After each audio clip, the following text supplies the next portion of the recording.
we have a long ways to go.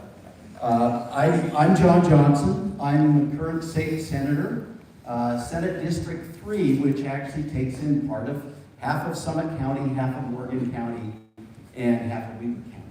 And so I'm delighted to be here. I've done several things. I promised when I got into this seat that I would first focus on education, changing our education program. I was immediately put in when I got in as the chair of the Senate Education Committee, and we've worked very, very hard in trying to change the trajectory of education in this state.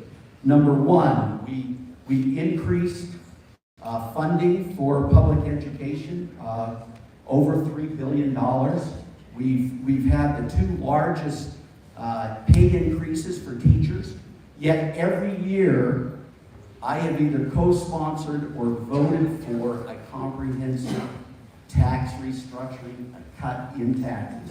So we've cut income taxes, we have cut taxes on Social Security income. When I went in there, $35,000, if you made over $35,000, you got taxed on your Social Security in the state of Utah. That has now been pushed up to $75,000. We eliminated tax on retirement benefits for members of the military, retirees. That they no longer tax that. I have been at the forefront of the battle against the woke ideologies that are in our public schools and our universities. We just passed this year a bill to eliminate DEI departments at universities. Yes. We're not against diversity, we're not against inclusion, but we are against this ideology that comes with that whole package. And so we worked hard to eliminate that. I had a bill this year that actually would force the universities to move back to a focus on Western civilizations and the great books in our college curriculum. That bill, actually, I started with an op-ed in the Deseret News that you should go read.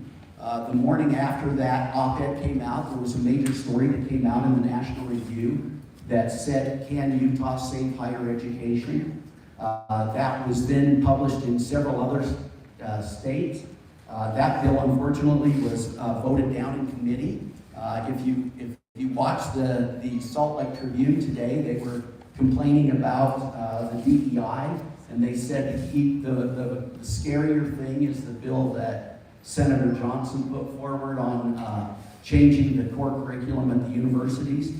This is not about preaching a specific ideology. It's about, people ask me, they said, why are you fighting these culture wars? And I said, I'm not fighting a culture war, I'm trying to end the culture wars. We're trying to pull back our universities and take control again. Not for my ideology, not for anybody's ideology, but to be a place where we can debate serious issues, where students are trained how to think and not what to think. And so I think there's a lot of that really needs reform. Major reforms at universities are hard, they take a long time. There was a National Review article right after my bill fell in committee, and one of the comments I made was that the universities shouldn't consider this a threat, they shouldn't consider it a attack, but they should think about it as a rescue mission. And I think that's what we need to do. We need to rescue our schools, our universities. People were complaining to me. I went at a local meeting in Park City here, where one of the librarians for the Summit County schools, Park City schools, both of them were there, and they were complaining about what they call the book ban. And I had to explain to them, we're not banning books, okay? These books are still available at public libraries. They're still available at Amazon.com. You can go buy any of these books you want to. This is about protecting the innocence of our children in public schools. These books are absolutely disgusting. You should go to there's all kinds of sites, parent sites online. that actually shows you the content of some of these things. I was completely blown away. When we talked about this bill in our Senate caucus meeting, we actually passed around a brown paper bag with excerpts from these books, and I was instructed that none of this discussion needed to leave that room, that we couldn't talk about it on the Senate floor. And I'm thinking, you know, if these things are so bad that we can't talk about them on the Senate floor, and the press refuses to talk about them, then they probably don't belong in an elementary school.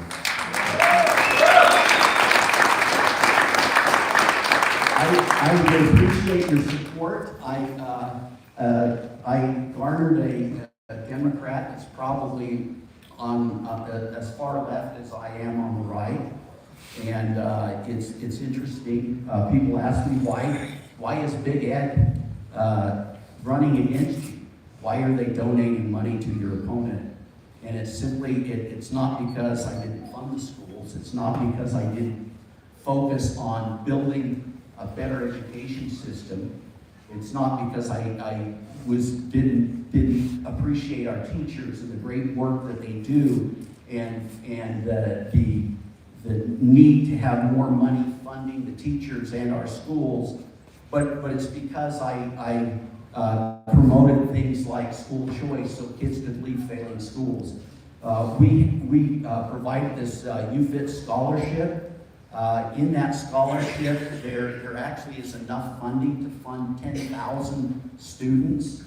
It's interesting. The last I looked, we have 15,000 applications.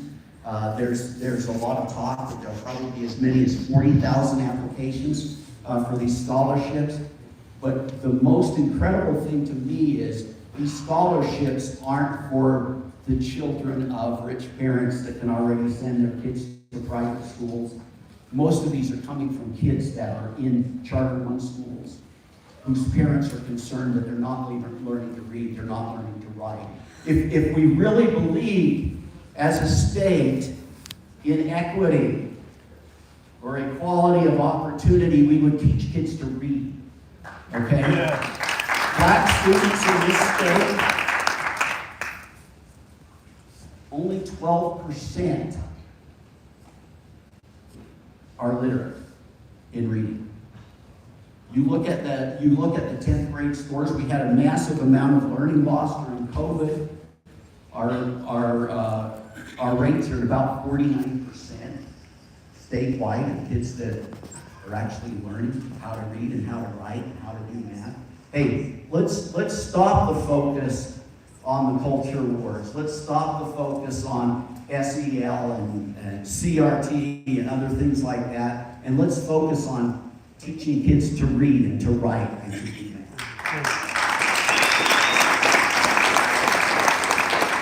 I really appreciate Summit County. You guys are doing a phenomenal job. This is a hard county to be part of. I hope you support these people on the county council. It's time for us to take our state back. All right? One of the things that Carson said earlier that I thought was really important is we live in a supermajority Republican state, and the question is why are we all walking down the middle of the road and trying to appease people on the left?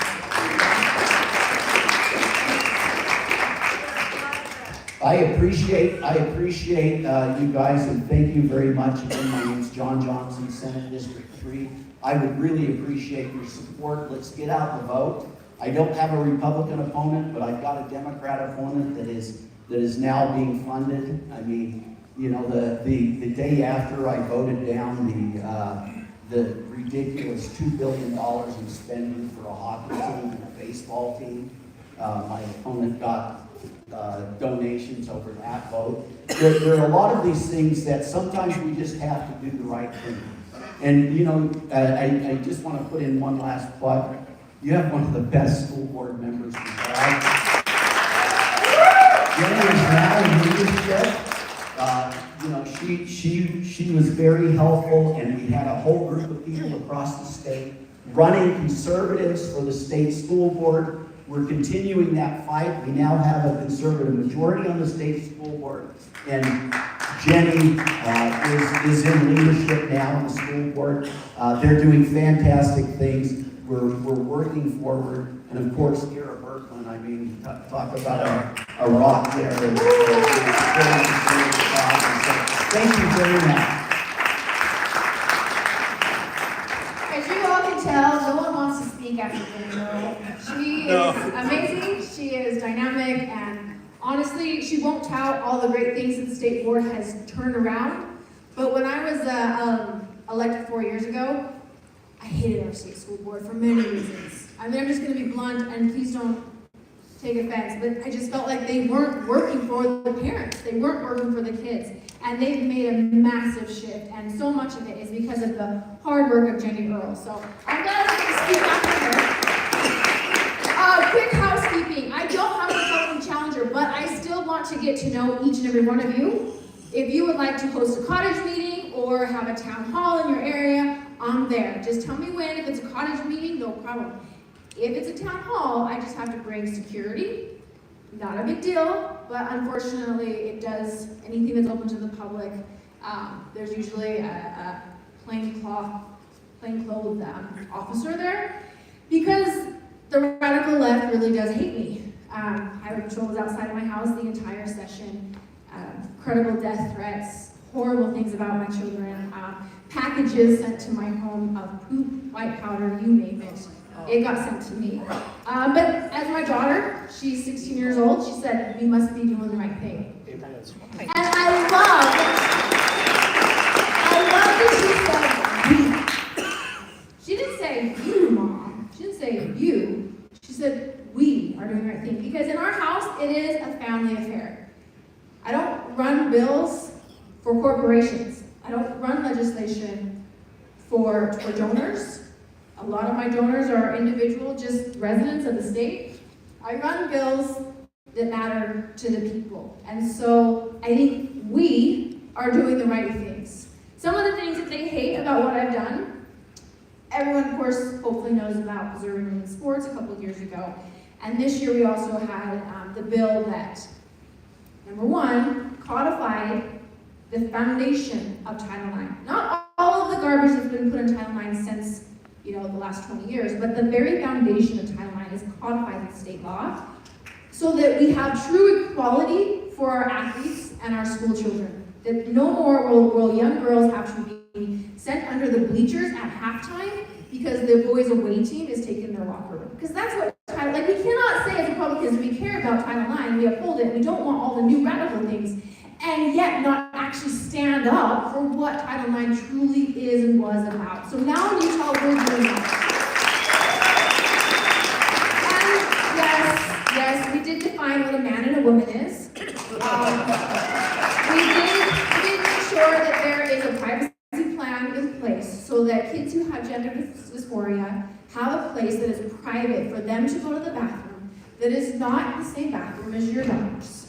Because that was really, really important for a lot of the parents who said, look, there's this student, and we've known this student for a lot of years, but now the student is a girl. And my daughter is scared because she was molested by her uncle or her second cousin or whatever. And being in a bathroom with someone with male genitalia is freaking her out and really hard for her in school. And so this just says she doesn't have to do that anymore. That student will be shown compassion and be able to use a bathroom that's right for them, but it won't be the same bathroom as your daughter's. I just think that's common sense. Two bills I'll be really brief about that flew under the radar. First one, HB 405. How many of you, by raise of hand, were really frustrated during COVID that they could quarantine you? Unelected individuals could quarantine you because you had what they thought was COVID. Who was frustrated by that? Under HB 405, not. We thought that we fixed all this back in 2022. We didn't. Under the section of code, there was still ability for your local health department and the state health department to come and do a forced physical of you, to do blood draws, to do whatever they wanted and needed to do in case you maybe had COVID, maybe you had the flu, maybe you had the common cold, they were concerned about you and you weren't going to work with your healthcare provider in quarantine, so they would require you to give your saliva or your blood, and then they could force you into quarantine, but not anymore. They can't do that with HB 405, so please go look it up. It's a medical freedom bill that basically no one talks about. I worked with Kristen Chevry on it, and it's, again, medical freedom at its finest. As far as we wanted it to go, but it's headed in the right direction to ensure that you are in charge of yourself, and unless you are running a meth house or have hantavirus, they cannot take over your property. Because prior to that bill, they could come in, an unelected bureaucracy, and take over your home for whatever reason they felt like they should do it for. And now it strictly says if it's a meth home or the house has been completely covered with mice carrying the hantavirus, then they could go in for the duration of cleaning up the home, take over that property for that duration, but then return it back to you. None of that was clarified in the law, but now it is. And that really matters to me because I know that it mattered to so many of you. Property rights ombudsman, okay? Let's say, right here, Jerry. Jerry goes to his county commission, county council, city, whatever you have locally, okay? They were like, I'm gonna build a shed. I said, no, you can't. Well, yes, I have that right. No, you can't. We said, no. You go in there, you show them how you have the right. They still say no. You go to the ombudsman. They say, yeah, Jerry can. That commission says, no, Jerry can't. You go to an attorney, and get an attorney and go to the judge. The judge says, yes, you can. Guess what he gets now thanks to 289? His attorney's fees paid and damages if they acted egregiously. And that is a huge win for property rights in the state of Utah. And last but not least, my absolute moment of triumph on the last night. We just dumped $2 billion plus in your money and my money into Salt Lake County. Salt Lake County has a lot of great things going for it. But one thing it does not have is fair prosecution of hard criminals. They are let out of jail constantly because they're not prosecuted. I have people that got hit by drunk drivers, suffered brain damage, were disabled, and their prosecuting attorney, their DA, refused to go after that person in Salt Lake County. So the last night of session, there was a bill in the Senate, 272, that said that the district attorney would have to kind of track his hours and submit them. Well, I added a piece in there that says that this new legislative oversight committee that we created with this massive hockey bill, they would have the authority under our Utah Constitution to recommend that the DA be removed from office for failure of prosecuting criminals.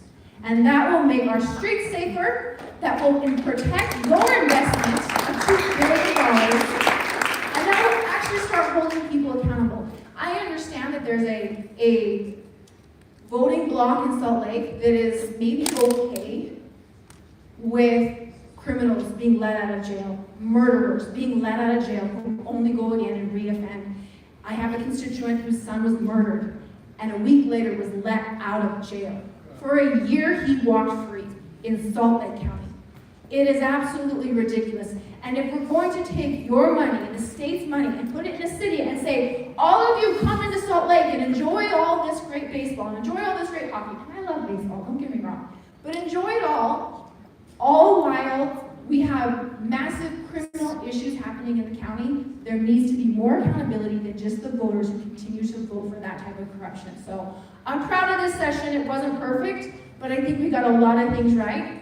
Again, if you want to have a town hall, if you want to have a cottage meeting, I am used to being screamed at. I'm used to having guys 6'6", 280 pounds screaming in my face because I'm a referee, and that's what coaches sometimes do. It doesn't scare me. Doesn't intimidate me. I want to hear it all. I want to know your concerns. I want to fight for you, so I need to hear from you. Please, let's get some things set up. I'd love to talk. All right, last the best of all the game, right? So this is what these guys are awesome representatives. And once they pass stuff at the legislature, then I get to make it into law in the downstate school board. So I just wanted to share, you don't hear the great things that are going on. Oh, by the way, they moved me I was in Weber County, and when they made the shift back a year and a half ago, they pushed me down into North and South Summit, and I was like, yes, am I in Jimmy May's area? So, love Jimmy May. So we've been in contact for a number of years on education issues, and I just was thrilled when they said, we're moving you down into Summit County, and I thought, oh, I am home. You guys are awesome. I just want to share just a couple of things we're doing and we've done that you didn't know. And it saddens me that you don't know. And I'm just saying that because there's a lot of hype in education out there. It's not CRT, it's not SEL, and it's not sexy. We're going back to academics, excellence. That's where the board has shifted their focus. You just don't hear it. It doesn't make the news at night. It doesn't make Facebook headlines that are sensationalized. But it's where we're headed, and we're headed there quick. We've been pushing, we're redoing our math standards. How many want to? Let's hear you. I know, that's just been, I've been following this for years. I teach at a private school, one math class in the morning, an algebra class, and I am thrilled. I love math, I love middle school students, and I'm so excited that we're going to be able to maybe get back to teaching basic math in a way that kids can engage and parents can engage with them. So I'm thrilled by that. There's a couple of other things that, once again, they don't hit the headlines, but they're important. There was a bill ran this legislative session that didn't make it through. But we didn't need it because the board had already taken care of it. We had already changed our educator practices, the standards that we had set up in our educator practices. There are a couple things you can't do. You can't change, or an educator can't, oh, I wish I had the language in front of me. Influence or change a child's gender or sexual orientation. No, right? You cannot do that, right? That's in our standards now, and it's part of the, if you run into problems with that, you can let us know. If kids are being influenced by that, because educators are not there to do that, right? To influence that way. The other thing is they can't use their position to bring in, which is still happening. Once something gets put into place, we have to begin the process of influencing it. But it's to use flags, symbols, things like that to put across a political narrative. And so we put that into place in the fall. It's official rule as of January, and now it's getting the message out so that districts and others know, look, these guys and our legislator did great things. They pushed for the getting rid of DEI in higher ed, but the law applies to our public education system, and we're in the process of going back through things and cleaning up our language and cleaning up things. Anyways, I'm going to let you go. It's late. You guys, I'm amazed that you stayed here. This process is awesome. Even though it's long, this process is awesome. I sit here and listen to all these voices and think, wow, you get to hear 4 or 5 people arguing and articulating. Am I taking questions? I was just asking for your phone number. And I actually have a flyer too if you want it. I've listed the things that we've been doing that you didn't hear about on my flyer. But I'll give you my phone number. It's 801